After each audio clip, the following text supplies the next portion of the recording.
Venom సిరీస్కి వరలవేలుగా చాలామంది fans ఉన్నారు. ఇప్పటికే వచ్చిన 2 సినిమాలు సూపర్ హిట్ అయినాయి. అదే ఎక్స్పెక్టేషన్స్తో ఈ సినిమా చూస్తే మాత్రం ఈ సినిమా మిమ్మల్ని డిసప్పాయింట్ చేస్తుంది. ఈ మూవీ ముందు సినిమాలు అంత ఎగ్జైటింగ్గా ఏముండదు, అలా అని చెప్పి డిఫరెంట్గా కూడా ఏముండదు. ఇక మూవీ రివ్యూ విషయానికి వస్తే ఇది చాలా తక్కువ రన్ ఉంటుంది. ఫస్ట్ హాఫ్లో సగం పైన స్టోరీ అయిపోతుంది. సెకండ్ హాఫ్లో ఏముంటుంది అనుకునే లోపు లాస్ట్ హాఫ్ అన్ అవర్ మాత్రం సర్ప్రైజ్ చేస్తుంది. మూవీలో మెయిన్గా మాట్లాడుకోవాల్సిందే యాక్షన్ ఎలిమెంట్స్ గురించి. ఫస్ట్ హాఫ్లో కొద్దిగా ఉన్న లాస్ట్ హాఫ్ అన్ అవర్ మాత్రం పిచ్చెక్కిస్తుంది. వెనమ్ మొదటి 2 సిరీస్తో పోలిస్తే లాస్ట్ డ్యాన్స్ అనేది అంత పెద్దగా ఆకట్టుకోదు. ఈవెంట్స్ అన్నీ వస్తూ పోతూ ఉంటాయి, ఒక్కటి కూడా కనెక్టివిటీ ఉండదు, లాజిక్గా కూడా ఉండదు. ఎమోషన్స్ ఎక్కడో మిస్ అయినట్టు అనిపిస్తుంది. అక్కడక్కడ ఎంటర్టైన్మెంట్ కొంచెం పడినా కూడా అది అంత పెద్దగా వర్కౌట్ అవ్వదు అనమాట.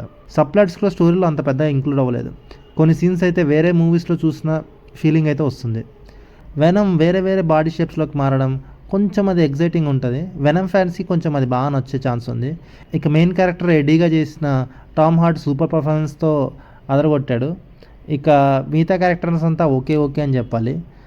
ఇక టెక్నికల్గా మూవీ టాప్ నాచ్ ఉంది. అఫ్కోర్స్ హాలీవుడ్ సినిమా కాబట్టి. Director Marcel previous venom series అంత పర్ఫెక్ట్గా తీయలేకపోయాడు. విఎఫ్ఎక్స్ అండ్ సీజీ కూడా ఓకే అని అనిపిస్తుంది.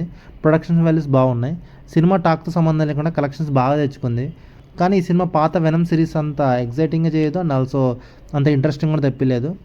అండ్ లాస్ట్ కొంచెం ఎమోషనల్గా అనిపిస్తుంది. ఈ మూవీ అమెజాన్లో స్ట్రీమ్ అవుతుంది. వెనమ్ ఫ్యాన్స్ ఎవరైనా ఉంటే ఈ సినిమా చూడండి, పర్లేదు, జస్ట్ టైం పాస్ అవుద్ది. అంతకుమించి ఈ సినిమా నుంచి ఎక్కువ ఎక్స్పెక్ట్ చేయడం మన తప్పే అవుతుంది. అదండి మ్యాటర్. మీకు ఈ వీడియో నచ్చినట్టయితే please subscribe to my channel. Thank you.